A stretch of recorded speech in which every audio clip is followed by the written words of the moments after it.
നിങ്ങളുടെ വീട്ടിന്റെ ഫ്രണ്ട് വാതിലിന്റെ പൂട്ട് തകർന്നിരിക്കുന്നു എന്നൊന്ന് കരുതുക. ജനലുകളെല്ലാം തുറന്നിട്ടിരിക്കുകയാണ്. ഇനി മോഷണം തടയുന്നതിന് വേണ്ടിയിട്ട് വാതിലിന്റെ പൂട്ട് നന്നാക്കുന്നതിന് പകരം മോഷണം നടത്തുകയാണെങ്കിൽ 10 വർഷം ജയിൽ ശിക്ഷയും 10 കോടി രൂപ പിഴയും എന്ന് വീട്ടിന് മുന്നിൽ നിങ്ങൾ ബോർഡ് വെച്ചാൽ മാത്രം നിങ്ങളുടെ വീട് സുരക്ഷിതമായി ഇരിക്കുമെന്ന് നിങ്ങൾ ചിന്തിക്കുന്നുണ്ടോ? ഞാൻ പറഞ്ഞു വരുന്നത്, ഇന്ത്യ ഇപ്പോൾ ചരിത്രത്തിലെ തന്നെ ഏറ്റവും കർശനമായിട്ടുള്ള ആന്റി ചീറ്റിംഗ് അഥവാ പേപ്പർ ചോർച്ച തടയുന്നതിനുള്ള നിയമം പാസാക്കിയതിനെ പറ്റിയാണ് സംസാരിക്കുന്നത്.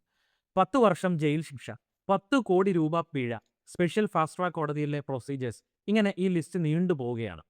അപ്പോൾ കേൾക്കുമ്പോൾ നമുക്ക് ഭയങ്കര ഇൻട്രസ്റ്റിംഗ് ആയിട്ടൊക്കെ തോന്നും. എന്നാൽ നിയമപരമായിട്ടുള്ള യാഥാർത്ഥ്യം എന്തെന്നാൽ 2024 മുതൽ തന്നെ ഇന്ത്യയിൽ ഇത്തരമൊരു നിയമം നിലവിലുണ്ട്. എന്നിട്ടും 24-നും 26-നും ഇടയിൽ രാജ്യത്ത് 10-ലധികം പ്രധാന ചോദ്യപേപ്പർ ചോർച്ചയുണ്ടായി എന്നതാണ് വാസ്തവം. അതുകൊണ്ടാണ് നമ്മൾ ഇന്ന് ഈ 3 കാര്യങ്ങൾ പ്രധാനമായും പരിശോധിക്കുവാനായിട്ട് പോകുന്നത്. എന്തായിരുന്നു 2024-ലെ ആ നിയമം? ഡോക്ടർ കെ രാധാകൃഷ്ണൻ കമ്മിറ്റിയുടെ ശുപാർശകളിൽ എന്ത് സംഭവിച്ചു? പുതിയ 2026-ലെ നിയമം എത്രത്തോളം കർശനമാണ്?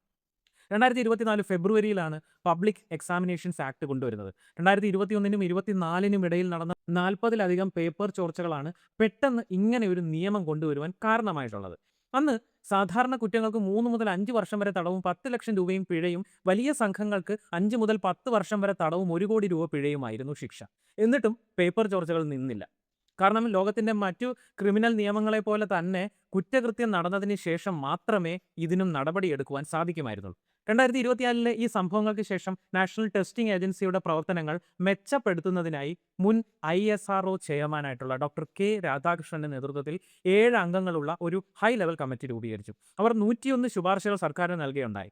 ഏകദേശം 2 വർഷങ്ങൾക്ക് ശേഷം ഇതിൽ 57 എണ്ണം പൂർണ്ണമായി നടപ്പിലാക്കി, 10 എണ്ണം ഭാഗികമായിട്ട് നടപ്പിലാക്കി. എന്നാൽ 27 എണ്ണം ഇപ്പോഴും പൂർത്തിയായിട്ടുമില്ല.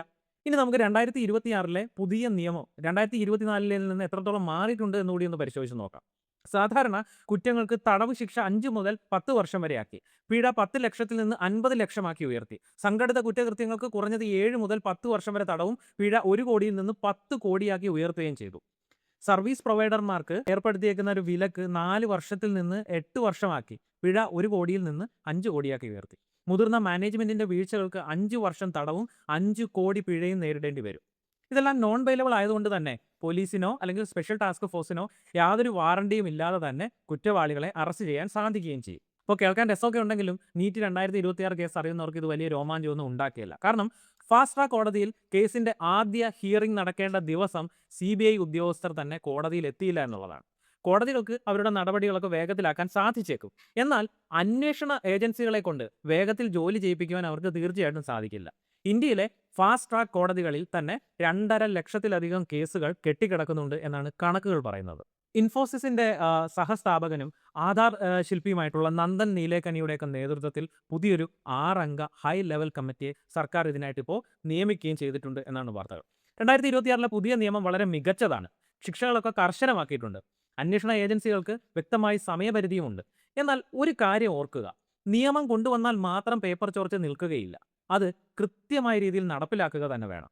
കർശനമായ നിയമം എന്നത് ആദ്യ പടി മാത്രമാണ്. അതൊരു അന്തിമ പരിഹാരം ഒരിക്കലുമല്ല. അപ്പോൾ ഈ പുതിയ നിയമത്തെക്കുറിച്ചുള്ള നിങ്ങളുടെ അഭിപ്രായങ്ങൾ കമന്റ് ബോക്സിൽ പങ്കുവെക്കുക. ഇതിന്റെ ഡീറ്റെയിൽഡ് വീഡിയോ വേണമെങ്കിൽ അറിയിക്കുക. വീഡിയോ ഇഷ്ടമായെങ്കിൽ ഷെയർ ചെയ്ത് കൂടെ കൂടിക്കൊള്ളുക.